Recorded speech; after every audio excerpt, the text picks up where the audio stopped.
What is good, NIO family? It's Rey-Jay back with another video. And in this one, I want to break down what's going on with NIO, Tesla, SPY, Nvda, the QQQ, and a couple of other tickers. I'm going to break down what's happening with the economic calendar going into tomorrow, what's happening with important earnings coming out, what you should be watching for as time progresses on the charts. But before we get into doubles information, before I get into any more details, let me just mention a couple of things. I am personally not a financial planner, so take nothing I say as financial advice.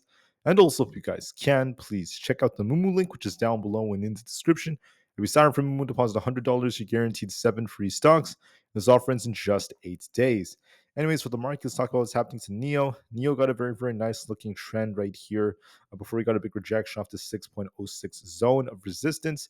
After hitting the $6 area and rejecting, NIO has been on a downtrend since, but now it's trying to base at the $5 area and it's continuing to trade sideways for now.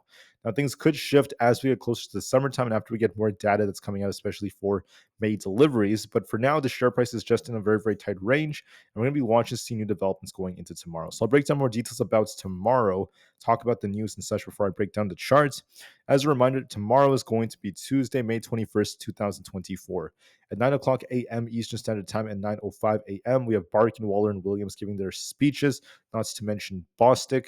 Then at 11:30 a.m., we have the 43-day bill auctions, and then Barr from the Fed giving a speech.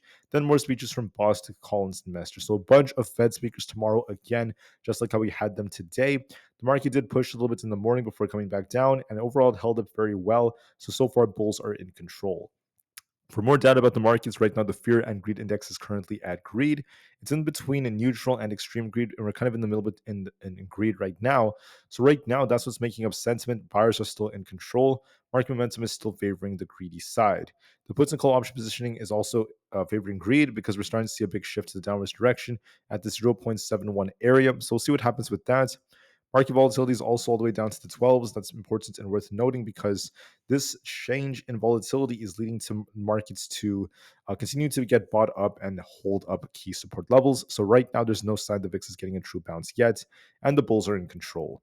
Earnings for tomorrow, as a reminder, we have Macy's, Lowe's, and AutoZone, lots of retail tomorrow. For Wednesday, we have Target, TJ Maxx, and the one and only Nvda. So that's going to be very important for the week.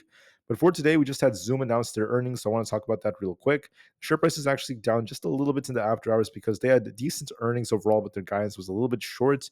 So their first quarter total revenue is at about $1.1 billion, up 3.2%. And their first quarter enterprise revenue is up to about $665 million. Overall, not bad whatsoever. EPS was decent as well with some repurchases of shares. However, what isn't as great is the fact that their 2025 revenue is currently projected to be, once again, just a little bit above expectations. They're very close to expectations, nothing too crazy. And it wasn't really enough to really wow investors. So that's why the share price didn't really get a big pop. On top of all of this, as far as NIO goes, NIO is still getting a lot of attention for its Onvo. I'm not really seeing anything else NIO in the news, but I did see a lot of news about how Onvo is projected to be a catalyst to help NIO get to 20,000 deliveries. Because the news wasn't that crazy, NIO kind of traded sideways, so they didn't really do anything too spectacular. So that's just what I wanted to note. For NIO stock, JP Morgan upgraded NIO from an underweight to a neutral rating. And when it comes to other indicators right now, the price-price ratio is kind of flat as NIO is trading sideways. Tuesdays, however, are historically green days about 55% of the time. It's one of the strongest days of the week alongside Wednesdays. So we'll see if we get a bounce tomorrow. We also tend to be more volatile and more green at around 1 p.m. and also during the final hour of the day, Eastern Standard Time. That's it for data, at least here. For the overall volume, had about 47.5 million in volume. That's a little bit below average. We'll see how things kind of develop from here. But now going back to the charts, I just want to call out how things are looking, at least for NIO. So NIO has resistance at 5.26, this entire zone right here, and then 5.5. And we have support at this $5 area. As you can see, we're just trading sideways for now. But what is good is we're trying to base between 5 and 5.1. It's trying to base right now. So if it does end up developing the space, it may continue for some time. But I think that NVIDIA's earnings and the other factors which involve the entire market could affect NIO, and there could be a bounce coming. So for tomorrow, I think that NIO is going to continue to grab liquidity at the 5.1 area. We're going to see a little bit of a dip before it tries to continue to bounce. And then we're going to be looking for a retest of 5.3. So look for a test of 5.1 and 5.3 and some sideways price action. And I think we might get a somewhat green close. It is still possible because you have to consider the fact that NIO is moving very, very slowly right now. It's still kind of range bound, but Tuesdays do tend to be good days for them. So we're going to be looking to see if we get a little move to the upside. What else could influence NIO is the fact that SPY is still holding up very well. The current technicals do resemble a cup and handle, but this really depends on if we get a bounce or not. So this looks like a cup, and we could be forming a handle if we do consolidate in this 529.5 to 530 area. Then we start pushing up higher towards 532. If we end up losing support at 528, we're going to be looking for a dip back down to 526. As of right now, it looks like a cup and handle. So the chart is favoring upside a bit more. But just to be safe, we have to hold above 528 and then 529.5. Hold support, then we bounce, and we're going to look for a nice breakout. If we lose 528, we turn back to bearish, so make sure you watch that very carefully. But overall, technicals on SPY still favor bulls at least somewhat more. On top of this, for Tesla stock, Tesla's kind of flat right now. I just want to call out that we have a nice inverse head and shoulders like structure. We are technically on a slight, very slow uptrend, but Tesla has to hold this trend line of support. So we have this white trend line right here. If we lose the support, we're going to be dipping down to 172. If we hold this and rebound, we're going to be looking for a push towards 178. Overall, with this uptrend being established, the chart does favor a little bounce, and we could be looking for a move back up to 178. But in order for this to develop, we have to hold this white trend line very, very nicely. So watch to see if that ends up being the case. Can we hold the trend line and try to rebound? We'll be watching that very, very carefully and very, very quickly. But in my personal opinion, we'll see what happens at least with right over here. So make sure you watch these support zones, at least for Tesla, and see which way we break. The odds do favor this, trying to hold this support and trying to rebound just a little bit to make our way up towards 176 slowly. For a little push back up.